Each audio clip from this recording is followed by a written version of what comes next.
चलिए बच्चों, consumers equilibrium शुरू करते हैं हम। कंज्यूमर्स इक्विलिब्रियम, जिसको हिंदी में कहते हैं उपभोक्ता का संतुलन। क्या कहते हैं बच्चों? उपभोक्ता का संतुलन। और उर्दू में कहते हैं सारिफ का तवाजुन, जिसे कहते हैं उर्दू में सारिफ कहते हैं कंज्यूमर को। अब मेरे प्यारे बच्चों, कंज्यूमर्स इक्विलिब्रियम जो होता है वो 3 तरह का आपके सिलेबस में है। कितने तरह का है?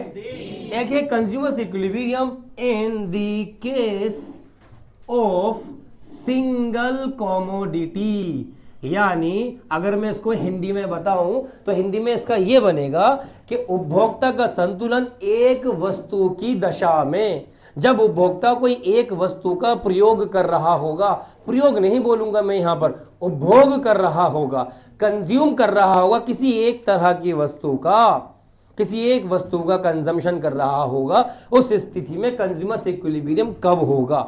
दूसरा कंज्यूमर्स इक्विलिब्रियम होता है इन दी केस ऑफ 2 और मोर कमोडिटीज। चलो मैंने 2 कमोडिटीज लिख दिया। 2 कमोडिटीज यानी उपभोक्ता का संतुलन 2 वस्तु की दशा में। अब यहाँ पे उपभोक्ता 2 तरह की वस्तुओं का कंजम्पशन कर रहा होगा। और तीसरा कंज्यूमर्स इक्विलिब्रियम होता है इंडिफरेंस कर्व। कौन सा मेरे बच्चों? Indifference curve and budget line. ओहो, बहुत ही इंपॉर्टेंट क्वेश्चन है ये, है ना। तो ये उपभोक्ता का संतुलन 3 तरह से पूछा जाएगा आपसे, और तीनों में से कोई सा एक या कोई से 2 जरूर आएंगे। ऐसा अभी तक माइक्रो इकोनॉमिक्स का पेपर बना नहीं।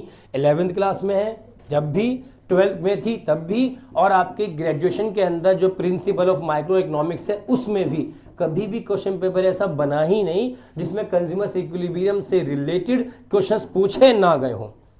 क्वेश्चन पूछा ना गया नहीं, पूछे ना गए हो, जरूर आते हैं। तो इंपॉर्टेंट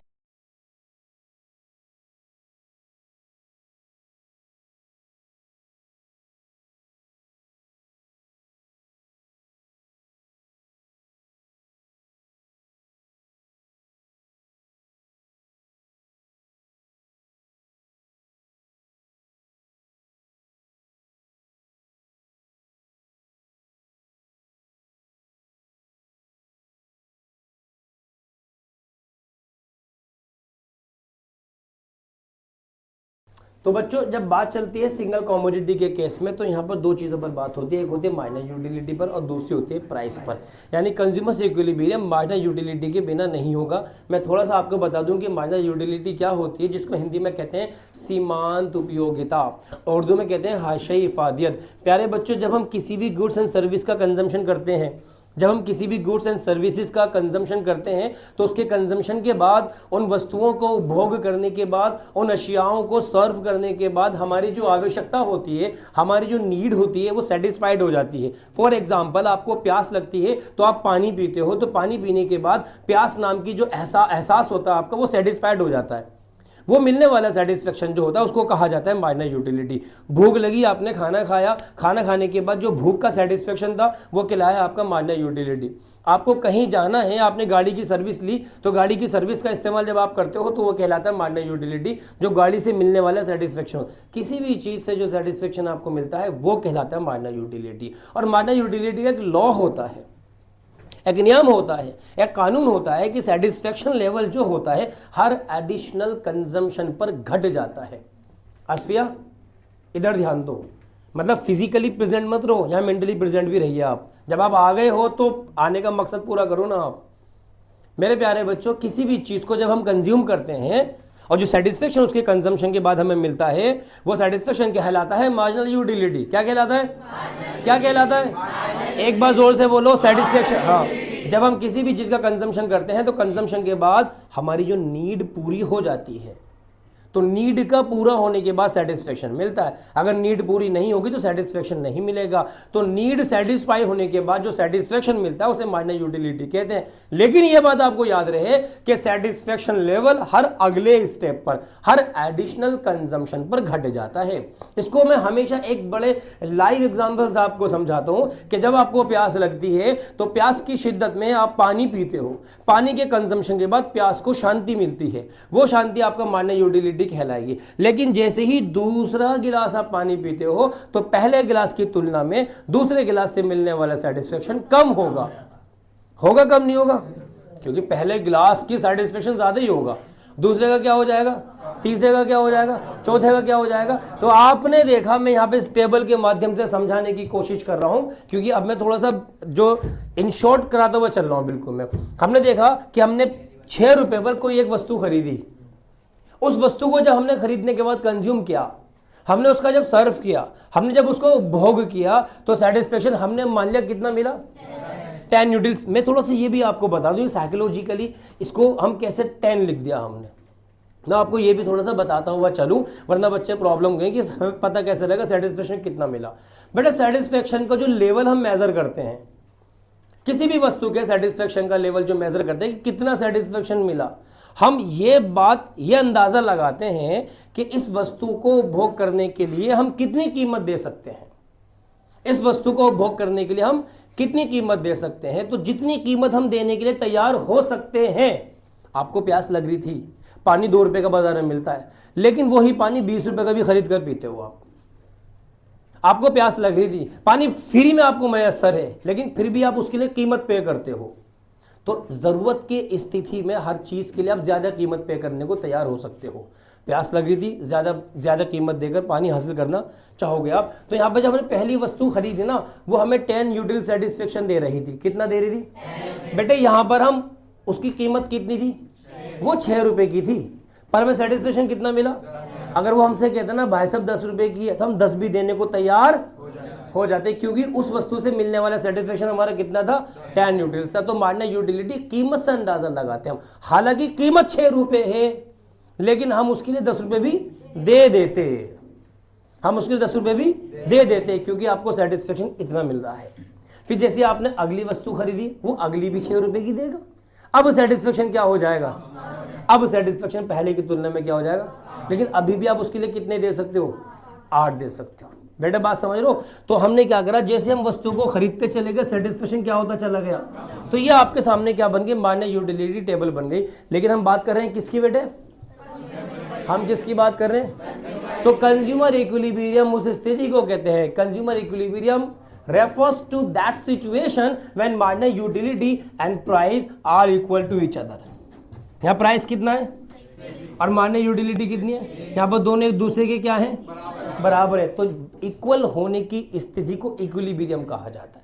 क्या कहा जाता है? और कंज्यूमर इक्विलिब्रियम वो स्थिति भी होती है कि कंज्यूमर यहाँ पर किसी भी तरह का कोई परिवर्तन, अब परिवर्तन करना नहीं चाहता, यानी अब वो कंजम्पशन करना, पता समीर अब कंजम्पशन करना क्यों नहीं चाहता। जैसी वो अगली इकाई का कंजम्पशन करेगा, जैसी वो अगली इकाई का कंजम्पशन करेगा, कीमत कितनी है, कीमत कितनी है, और कंजम्पशन के बाद सेटिस्फेक्शन कितना मिल रहा है, 4 यूटिल्स कितना मिल रहा है। अब यहाँ पे सेटिस्फेक्शन क्या हो गया, प्राइस कैसा है, यानी तुम्हारा लॉस हो रहा होगा ना, यहाँ पर आपको हानि हो रही, सेटिस्फेक्शन कम मिल रहा है और प्राइस कैसा है, ज्यादा।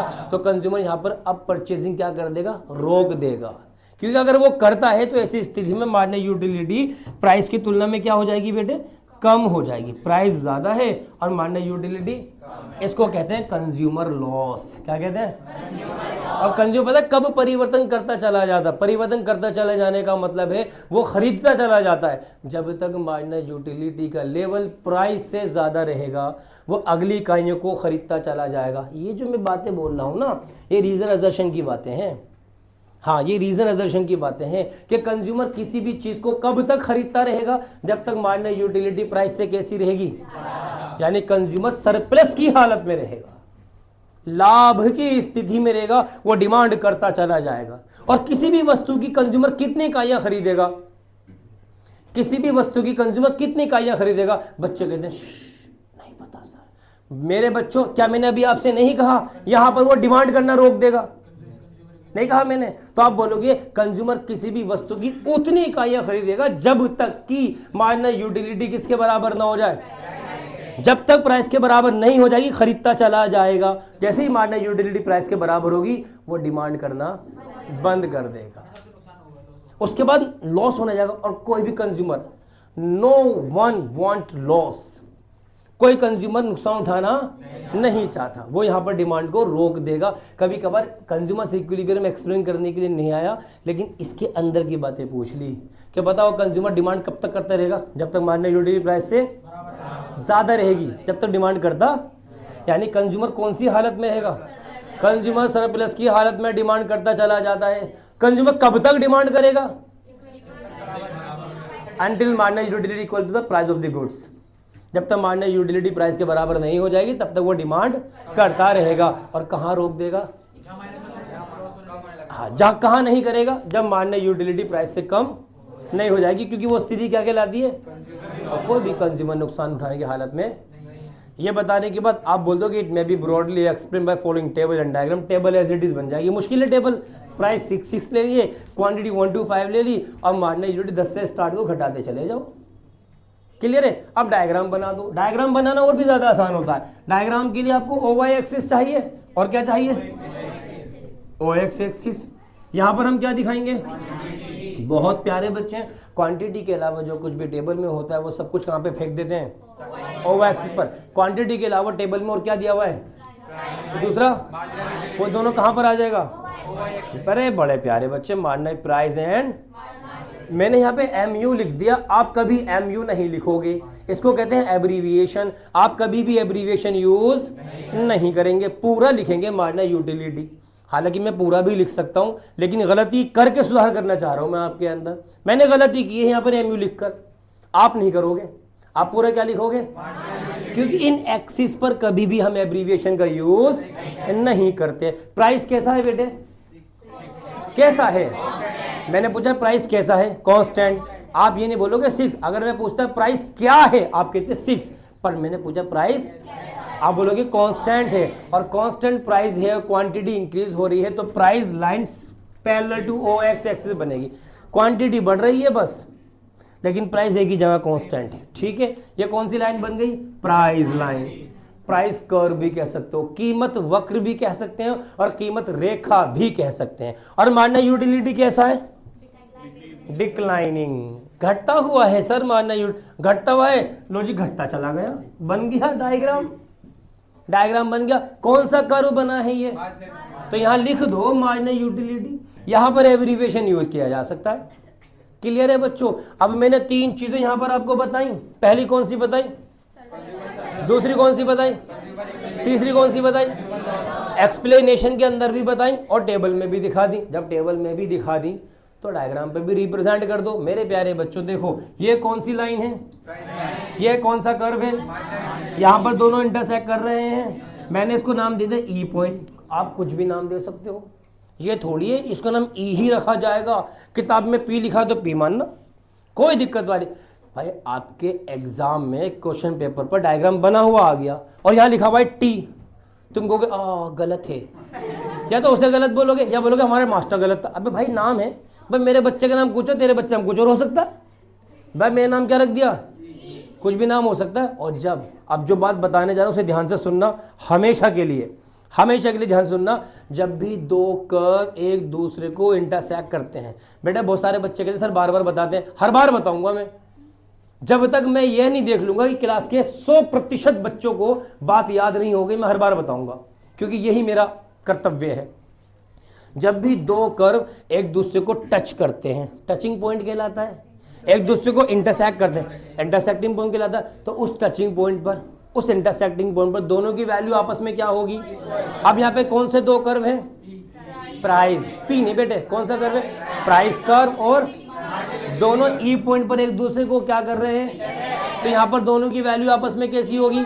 लो मैं लिख भी दूं एरो बनाकर, यहाँ पर मार्जिनल यूटिलिटी प्राइस आपस में क्या है, और जब मार्जिनल यूटिलिटी प्राइस आपस में बराबर होंगे तो वो स्थिति क्या कहलाएगी मेरे बच्चों, बहुत प्यारे बच्चे, कंज्यूमर्स इक्विलिब्रियम कहलाएगी। क्या कहलाएगी बच्चों। एक बात और बता दूं मैं आपको, ये सिंबॉलिकली पता है किस तरह लिखी हुई होगी बात, कभी एग्जाम में ऐसी भी लिखी हुई हंसती है, marginal utility of X and price of x बराबर MUM, ऐसे भी लिखी हुई होगी। ये क्या है सर, यह है मार्जिनल यूटिलिटी ऑफ मनी, जितनी कीमत देने के लिए तैयार हो सकते हो आप। ये क्या है, marginal utility of of good, किसी वस्तु से मिलने वाला सेटिस्फेक्शन, और ये क्या है, प्राइस ऑफ एक्स, उस वस्तु की कीमत। तो आप इस बात से भी कंज्यूमर इक्विलिब्रियम को एक्सप्लेन कर सकते हो। बहुत सारे बच्चे बोले सर आपने एक बार बता तो दिया। मेरे बच्चों क्या आपने क्वेश्चन देखा नहीं है? आपसे इस तरह क्वेश्चन पूछा जाता है, बताओ निम्नलिखित में से कंज्यूमर इक्विलिब्रियम की डेफिनेशन कौन सी सही है? तो डेफिनेशन ऐसे भी बताई जा सकती है और ऐसे ही पूछी जा सकती है। ये भी लिखी हुई होगी ए, ये भी लिखी हुई होगी बी, और सी ऑप्शन होगा ए और बी, और डी होगा नॉन ऑफ दीज। तो आपने से ये वाली डेफिनेशन पढ़ रखी है कि जब मान्य यूटिलिटी प्राइस के बराबर होगी कंज्यूमर इक्विलिब्रियम होता है। ऑप्शन सही है, पर बी पे भी सही ऑप्शन था। क्या था? कि मान्य यूटिलिटी और प्राइस का रेशो, जब चीज बटे में लिखी जाती है उसे बोलते हैं रेशो, अनुपात, उर्दू में कहते हैं तनासुब। सीमांत उपयोगिता और प्राइस का अनुपात जब मुद्रा की सीमांत उपयोगिता के बराबर होता है, यानी proportion of marginal utility of X and price of X is equal to the marginal utility of money, तो वो स्थिति कंज्यूमर इक्विलिब्रियम कहलाती है। ये भी सही है। तो अब ऐसी स्थिति में ऑप्शन ए और बी वाला सही होगा, सी ऑप्शन सही होगा ऐसी स्थिति में। तो मेरे प्यारे बच्चों थोड़ा ब्रॉडली पढ़ो, इसको रट लिया। जब क्वेश्चन पेपर आता था सीधा बताओ अपने हिसाब से, तो आपने ये बता दिया तो भी नंबर मिल गए, किसी ने ये बताया तो भी नंबर मिल गए। अब उसने आंसर दिया है, अब आपको बताना सही कौन सा वाला है, गलत कौन सा वाला है। तो ये वाला भी सही था। When the marginal utility of good and price of goods are equal to each other, this situation is known by consumer equilibrium, correct? And the proportion of marginal utility of x and price of x is equal to the marginal utility of money. It is also correct, my dear student. तो ऐसी परिस्थिति में दोनों option सही हैं आपकी। Clear है? नहीं? आगे बढ़ते हैं। अब अगर बात करूं मैं कंज्यूमर सरप्लस की, तो कंज्यूमर सरप्लस तो बेटे वहां होता है जहां पे मार्जिनल यूटिलिटी कैसी होती है, प्राइस कैसा होता है। तो ये वाला जो पोर्शन है इसमें मार्जिनल यूटिलिटी कर्व प्राइस से कैसा है, ऊपर है। प्राइस कैसा है, नीचे है। और जब कर्व ऊपर होगा तो प्राइस कैसा हो, कि जब मार्जिनल यूटिलिटी कर्व ऊपर होगा तो मार्जिनल यूटिलिटी कैसी होगी, ज्यादा, और प्राइस नीचे होगा तो प्राइस कैसा होगा, कम। और जब मार्जिनल यूटिलिटी ज्यादा होती है प्राइस कम होता है, इसको कहा जाता है कंज्यूमर सरप्लस। अभी मैंने गलती से कंज्यूमर इक्विलिब्रियम लिख दिया था, सब वही बोल रहे थे पर मैं गलत था। जिन्होंने कहा कंज्यूमर सरप्लस वो बालक सही थे। अब अगर बात करूं बियॉन्ड ई पॉइंट, ई पॉइंट से बात करूं तो आपने देखा जैसे में से आगे गए मार्जिनल यूटिलिटी कर्व कैसा हो गया, नीचे। प्राइस कैसी रह गई, ऊपर। जब कर्व नीचे होता है तो वैल्यू, जब कर्व प्राइस ऊपर है तो वैल्यू। यानी ये वाले पोर्शन पर मार्जिनल यूटिलिटी कैसी है, कम, प्राइस कैसा है, तो इसको क्या बोलेंगे।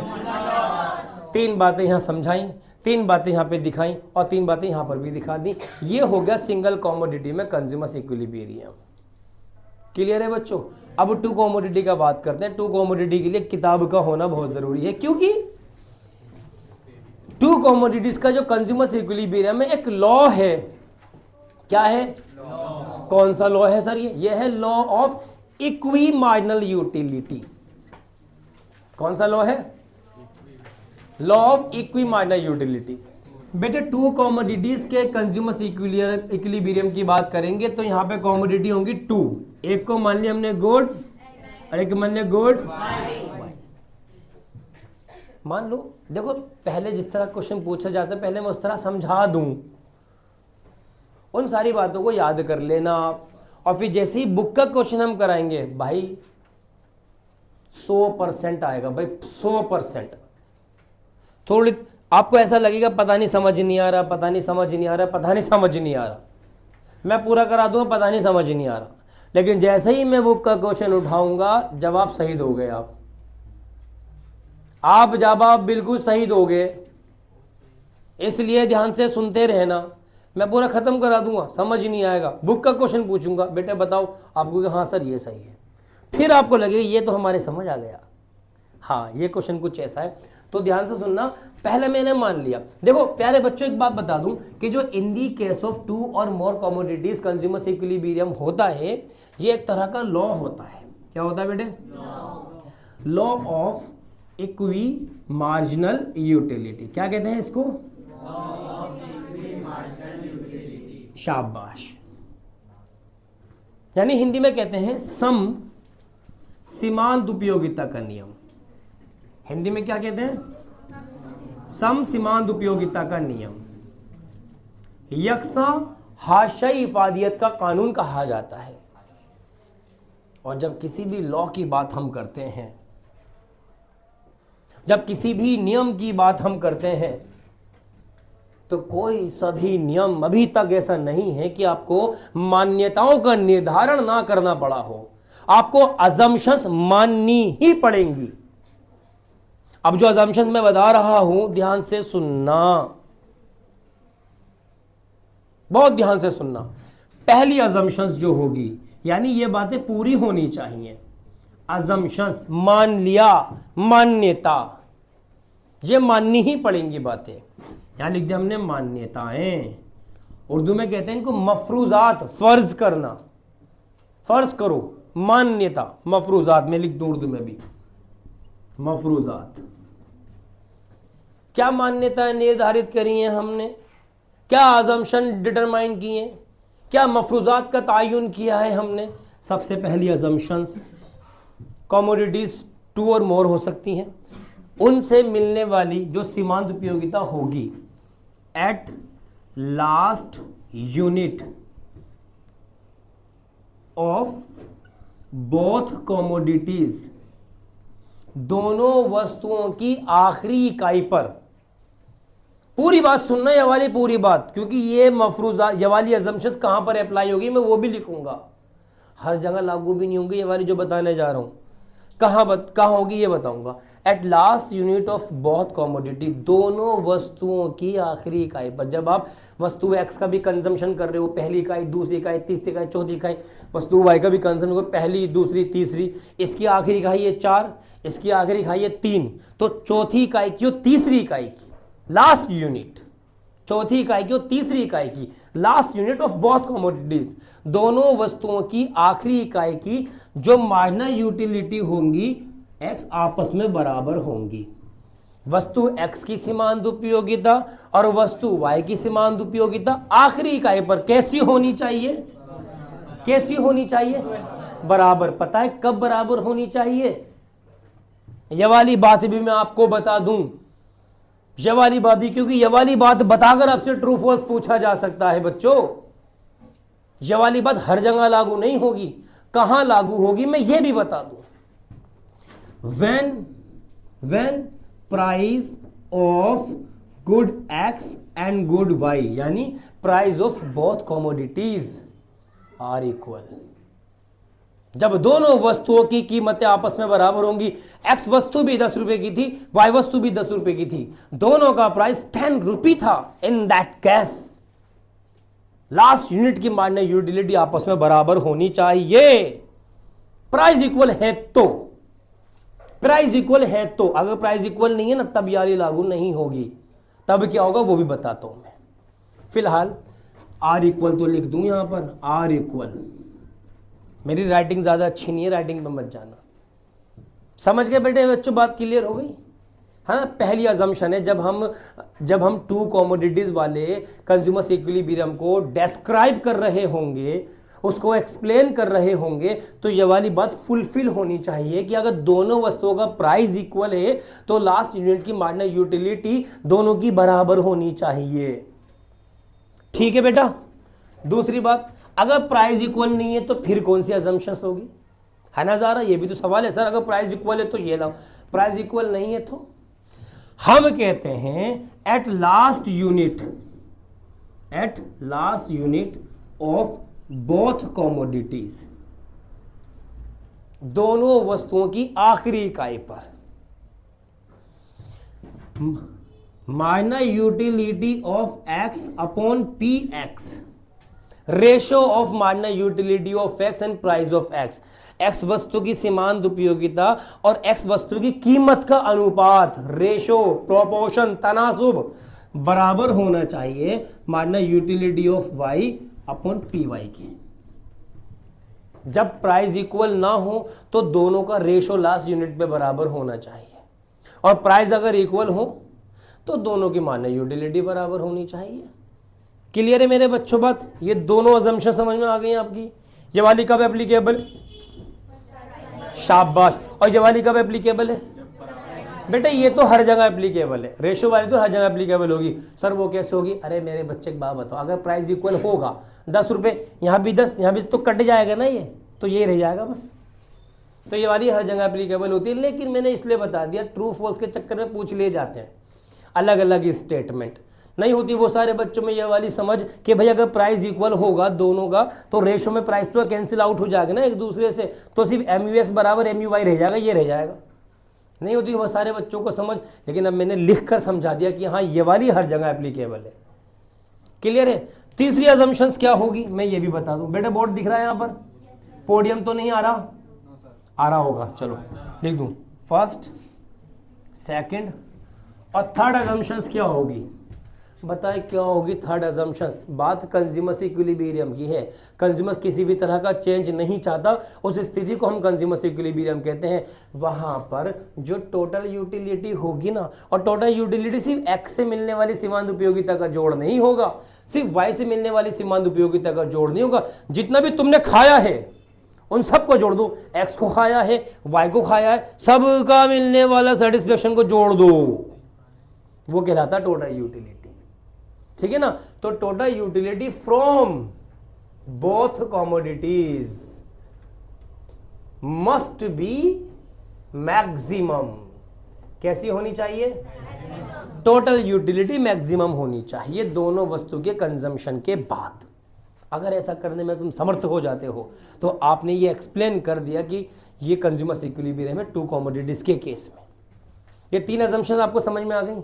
अब मैं यहां पे ना इसको एक्सप्लेन करता हूं कंज्यूमर इक्विलिब्रियम किस तरह बताएंगे। जरा ध्यान से सुनो मेरी बात।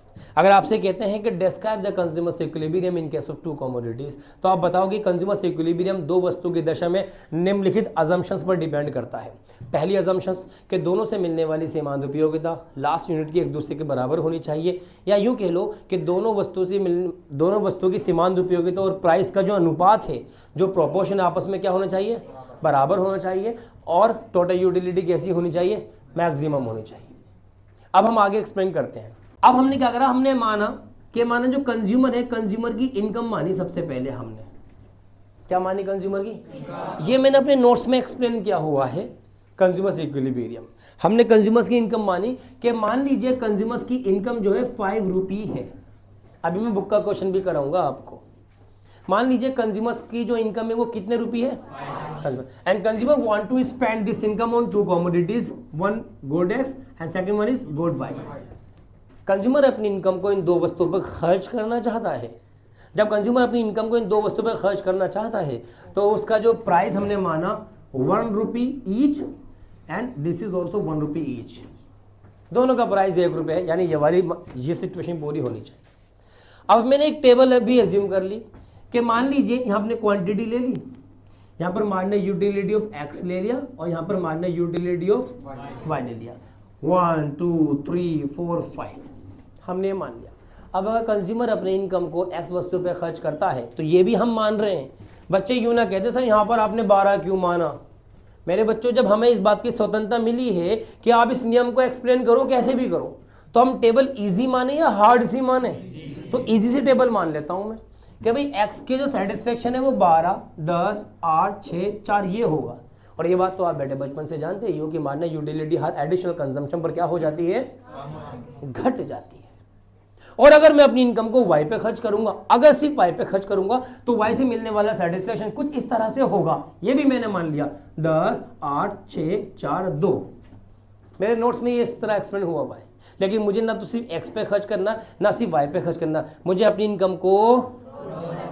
अब मुझे ईमानदारी से बताओ मेरे पास पैसे कितने हैं? इनकम कितनी है?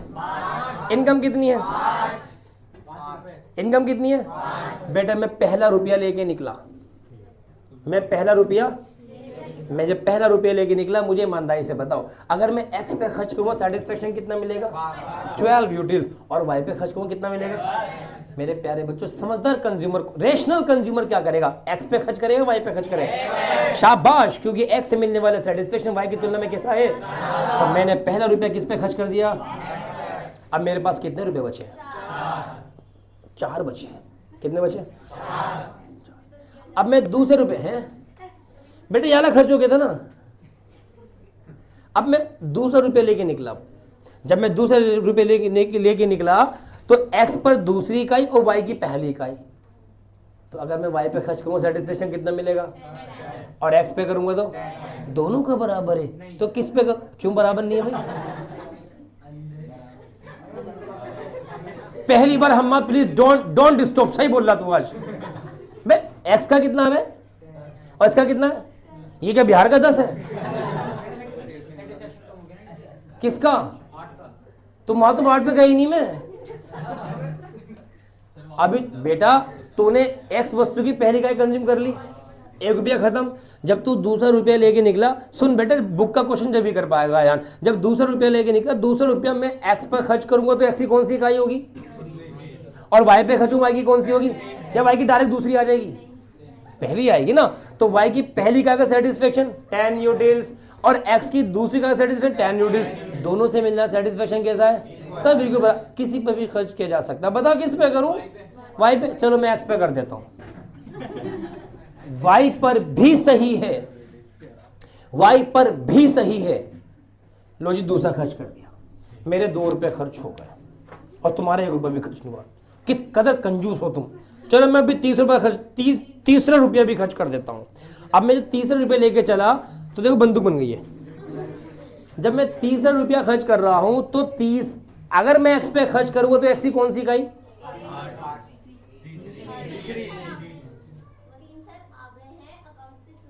आज क्लास अकाउंटेंसी की बस अभी छोड़ रहा हूं मैं। और वाई पे कितना खर्च करेंगे? वाई की पहली इकाई खर्च करेंगे। सुनो दोबारा से, अगर मैं 30 रुपये खर्च करूंगा तो एक्स की कौन सी इकाई और वाई की कौन सी इकाई? वाई की पहली इकाई से मिलने वाला सेटिस्फेक्शन और एक्स की 30 इकाई से। अब मुझे बता किस पे खर्च करूंगा? अब कोई टेंशन वाली बात ही नहीं है सर, हम वाई पे खर्च करेंगे क्योंकि वाई की पहली इकाई का सेटिस्फेक्शन एक्स की 30 इकाई का सेटिस्फेक्शन कैसा है? तो हमारे कितने रुपए खर्च हो गए? अब बचा हमारे पास कितने रुपए? अब यहां पे खर्च कर लो चौथा, यहां कर लो 5वां खर्च। अब आप ये देख सकते हो कि मैंने दोनों वस्तुओं के ना मैक्सिमम सेटिस्फेक्शन को पकड़ा है। तो जब दोनों का मैक्सिमम सेटिस्फेक्शन को लिया है हमने, तो अगर ऐसे मैक्सिमम मार्जिनल यूटिलिटी को जोड़ेंगे तो टोटल यूटिलिटी कैसी आएगी? मैक्सिमम ही आएगी ना। इसके अलावा अगर मैं सारे पैसे एक्स पे खर्च करता तो टोटल यूटिलिटी आती 40 और सारे में वाई पे खर्च करता तो ये आती 30। समझ लो। लेकिन मैंने किस तरह खर्च करा मैं बता दूं। टोटल यूटिलिटी जो होता है मार्जिनल यूटिलिटी का जोड़ होता है। पहली मार्जिनल यूटिलिटी कितनी है? 12। दूसरी कितनी है? 10। तीसरी कितनी है? चौथी कितनी है? 5वीं कितनी है? इन दोनों का जोड़ कितना आ गया? 48। यहाँ भी 40 से ज्यादा, यहाँ पे। तो इस तरह हमारी टोटल यूटिलिटी कैसी हो गई? तो यानी कंडीशन पूरी हो गई। इसकी लास्ट यूनिट कौन सी है और वाई की लास्ट कौन सी है? दोनों की मार्जिनल यूटिलिटी आपस में कैसी है? क्योंकि प्राइस दोनों का कैसा है? सेम है। तो ये वाली भी कंडीशन पूरी हो गई। तो जब ये दोनों कंडीशन पूरी हो जाती है तो दो कमोडिटीज की दशा में ये कहलाता है कंज्यूमर्स इक्विलिब्रियम। यहां पर हमारा लाई करेगा। इसका डायग्राम कैसे बनता है बेटे मेरे बच्चों? ये भी देख लो, बुक के अंदर बना हुआ है कुछ इस तरह से। OX एक्सिस यही है बच्चों।